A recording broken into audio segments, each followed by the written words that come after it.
नमस्कार दोस्तों देश में अभी भी सारी समस्याएं जस की तस बनी हुई हैं, फिर वो चाहे महंगाई हो, गैस, पेट्रोल, डीजल या बेरोजगारी या कुछ और। लेकिन एक चीज और है जो महंगाई को टक्कर दे रही है और जस की तस बनी हुई है, BND। और जिस तरीके से प्रोग्राम चल रहा है, आपको मैं ये दो शब्द माय डियर फ्रेंड कहना चाहता हूँ, BND। थोड़ी मर्यादा रखिए। BND सुधर जा सुधर ही नहीं रहा है। जिस विषय पर ये बात चल रही है, आपने कहा 2 सप्ताह हो गए, बिल्कुल निश्चित तौर पर 2 सप्ताह भारत सरकार को भी हो गए और 2 सप्ताह इस देश को भी के मीडिया को भी हो गए कि तालिबान के अलावा, अफगानिस्तान के अलावा देश के अंदर बेहताशा महंगाई बढ़ रही है, किसान का खून निकल रहा है, बेरोजगारी बढ़ रही है, अर्थव्यवस्था खत्म हो चुकी है, देश बुरी हालत में है। 23 लाख करोड़ रुपए पेट्रोल, डीजल, गैस के दाम बढ़ा के सरकार ने कमा लिए। 6 लाख करोड़ में इस देश की निजी हमारी सरकारी संस्थाओं को बेचा जा रहा है। आज तालिबान की आड़ में जिस तरीके से मैं कहना चाहता हूं, ये तालिबान संकट मोचक बन गया है इस सरकार का। पहले तो मुझे कष्ट है कि आज डिबेट इस बात पर होनी चाहिए थी कि जिस गरीब आदमी का सीधा 25 रुपए गैस का सिलेंडर बढ़ गया, 75 रुपए कमर्शियल सिलेंडर बढ़ गया, उस पर आज ये डिबेट होनी चाहिए थी। लेकिन आज महंगाई पर डिबेट नहीं हो रही है। एजेंडा यूपी चुनाव तक तालिबान चलेगा। विषय तो बताया था आपको मुकेश शर्मा जी, आज विषय तो आपको क्लियरली बताया था। आज का विषय क्या है? अगर आप मुद्दों की बात करेंगे तो मुद्दा तो ये भी है कि सेंसेक्स और निफ्टी बड़े उच्च स्तर पे पहुंच गए। मुद्दा तो ये भी है कि हाईएस्ट एवर जीडीपी ग्रोथ हुई है। मुद्दा तो ये भी है कि हाईएस्ट एवर कोविड डोजेज हुई है। लेकिन देखिए, मुद्दे तो कई है इस देश। और मुद्दा ये भी है कि गोदी मीडिया कब सुधरेगा। लेकिन गोदी मीडिया वाले है कौन?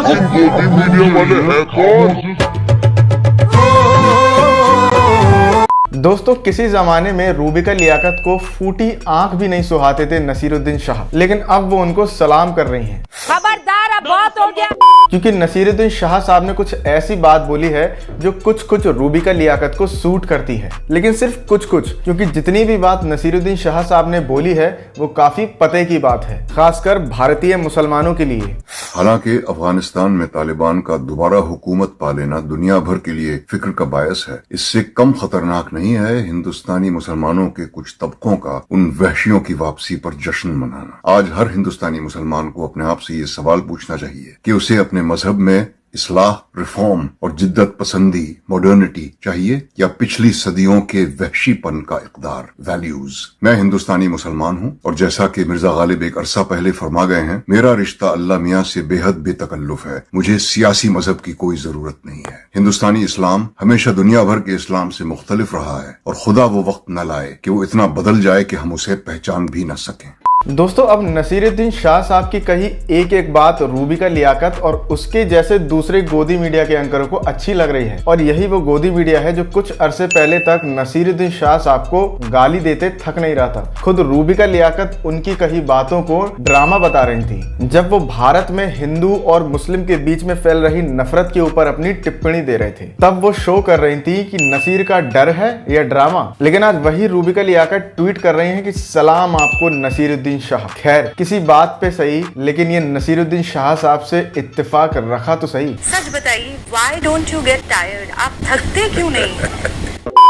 दोस्तों, कल तक जो रूबी का लियाकत और तमाम गोदी मीडिया तालिबान को आतंकवाद कहते थक नहीं रहे थे, आज वो इस बात पे चुप हैं कि क्यों यूनाइटेड नेशन सिक्योरिटी काउंसिल ने तालिबान को एक टेररिस्ट ऑर्गेनाइजेशन मानने से मना कर दिया है। वो भी तब जब यूनाइटेड नेशन सिक्योरिटी काउंसिल का अध्यक्ष भारत है। सुबह से लेकर शाम तक तालिबान करके TRP बटोरने वाली रूबी का लियाकत अब ये जस्टिफाई कर रही है कि क्यों भारत सरकार ने तालिबान से बात करी। लेकिन क्या भारतीयों की जान बचाने के लिए किसी से बात करना आतंक पर सॉफ्ट हो जाना है? वहां बहुत से भारतीय इस वक्त अफगानिस्तान में असुरक्षित है। उनको सुरक्षित वतन लेकर आना, ऐसे में उनके साथ एंगेज होना, क्या आतंक पर सॉफ्ट हो जाना? क्या तालिबान से एक राजदूत का मिलना तालिबान को मान्यता देने की तरह है? क्या आतंकी गतिविधियों को लेकर तालिबान को दो टूक कहना कि आतंक से समझौता किसी कीमत पर नहीं होगा, क्या ये तालिबानियों से समझौता हो जाता है? आज की हुंकार इसी मुद्दे पर। पहले तो भारत में अगर तालिबान की कोई बात भी करता था तो सीधे उस पर अटैक कर दिया जाता था। खबरदार, गया, बहुत हो गया। दोस्तों अब बात कर लेते हैं किसान की। हमारे देश में पिछले 9 महीने से किसान आंदोलन कर रहा है, सभी को पता है। पिछले दिनों हमने देखा कि कैसे हरियाणा में एक IAS आयुष सिन्हा ने खुलेआम ये ऑर्डर दिया कि किसानों के सर फोड़ दिए जाएं।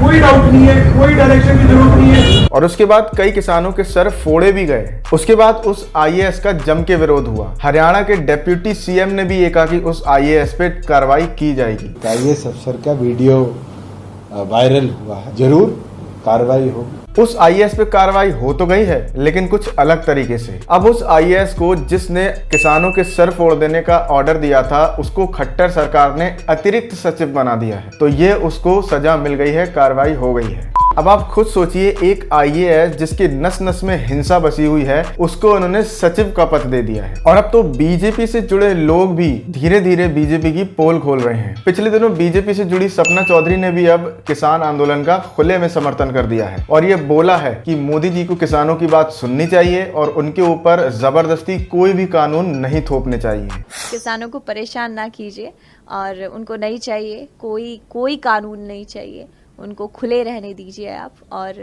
जल्दी से ये चीज़ ठीक कीजिए। सड़कों पर उनको देखकर बहुत दुख होता है, ये सच्चाई है।